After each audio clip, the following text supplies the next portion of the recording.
আমি বাংলাদেশ প্রতিবন্ধী বিদ্যালয় সমন্বয় পরিষদ ঝালকাঠি জেলার সভাপতি। আমার স্কুলের নাম দবদবে ইউনিয়ন প্রতিবন্ধী স্কুল। আমার নাম হচ্ছে রাবেয়া আক্তার সুমি, আমি বরিশালের। আসলে কি বলবো, মানে আমি যে একজন প্রতিবন্ধী স্কুলের শিক্ষক, সেই পরিচয়টা দিতে এখন আমার লজ্জা লাগতেছে যে আসলে শিক্ষক হয়েও সমাজে আমি অবহেলিত, আমি লাঞ্ছিত, আমি বঞ্চিত। যে শিশুগুলোকে সমাজ, রাষ্ট্র এবং তার পরিবার অবহেলা মনে করে, সেই শিশুগুলোকে আমরা প্রতিনিয়ত তাদেরকে শিক্ষাদান দিয়ে থাকি, পাঠদান দিয়ে থাকি এবং তাদের দৈনন্দিন জীবনের যে নিত্যদিনের যে কার্যক্রম, অ্যাক্টিভিটি, ওগুলো আমরা শিক্ষা দিয়ে থাকি। কিন্তু আজকে আমরা দীর্ঘ 17 বছর যাবৎ এই বিনা পারিশ্রমিকে আমরা এই শিক্ষা প্রতিষ্ঠান চলমান রেখেছি। কিন্তু আমাদের এখন এমন একটা পর্যায়ে চলে আসছে যে আমাদের এই শিক্ষা যে আমরা কার্যক্রমগুলো বাস্তবায়িত করব, তারও এখন আমাদের অ্যাবিলিটি নাই। সেই ক্ষেত্রে আমি বলবো, আমরা নারী যারা আছি তারা তো সংসার ফেলে রেখে, এই যে সন্তান ফেলে রেখে আজকে এই রাজপথে 3 দিন যাবৎ অবস্থান কর্মসূচি পালন করছি এবং এর আগেও আমরা অনেকবার এসেছি। আপনারা হয়তো বা যারা মিডিয়া আছেন তারা দেখেছেন যে আমরা এই রাজপথে অনেকবার এসেছি।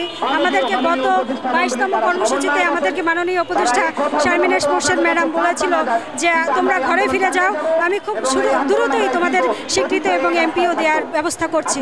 কিন্তু তিনি আমাদের সেই কমিটমেন্ট রাখতে ব্যর্থ হয়েছে। আজকে 3 মাস হয়ে গেল, সে আমাদের কোনো কথার গুরুত্ব দিল না। এবং আমাদের এই সমন্বয় পরিষদের কমিটির যে প্রতিনিধিরা আছে, তারা যখনই তাদের কাছে যায় তখন তারা নানা অজুহাতে ব্যস্ততা দেখিয়ে তাদের সময় নেই এই বলে তারা উঠে চলে যায়। আসলে তারা কি করতে চায় আমি আসলে জানি না।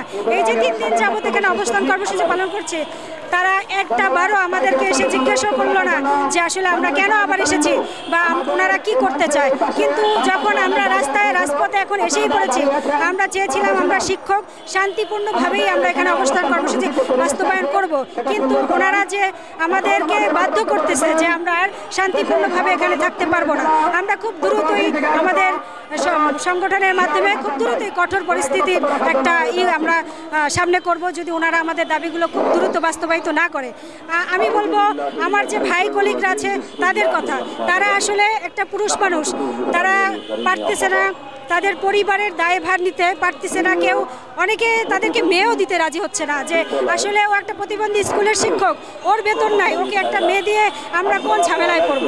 এই যে ভাইদের আমি মুক্তি চাই। প্লিজ দয়া করে মাননীয় উপদেষ্টার কাছে আমাদের রিকোয়েস্ট, আমরা আপনার মেয়ের মতো আমাদেরকে আর রাজপথে আপনারা রাখেন না, আমাদেরকে মুক্তি দেন। আমরা অবিলম্বে এইটা থেকে মুক্তি চাই। আমাদের দাবিগুলো আপনারা মেনে নেন। আমাদের দাবি তো বেশি কিছু না, খুব সামান্য, যেটা সমাজ কল্যাণ মন্ত্রণালয় খুব দ্রুতই আমাদের এই করতে পারে। কারণ প্রতিবন্ধী শিশুদের জন্য বিভিন্ন দেশ থেকে বিভিন্নভাবে ফান্ড আসে, আসলে এই ফান্ডগুলো কোথায় যায়? ওনারা তো আমাদেরকে এমপিও স্বীকৃতি, এই দুইটাই আমরা চেয়েছি, আর কিছু তো ওনাদের কাছে আমরা চাইনি।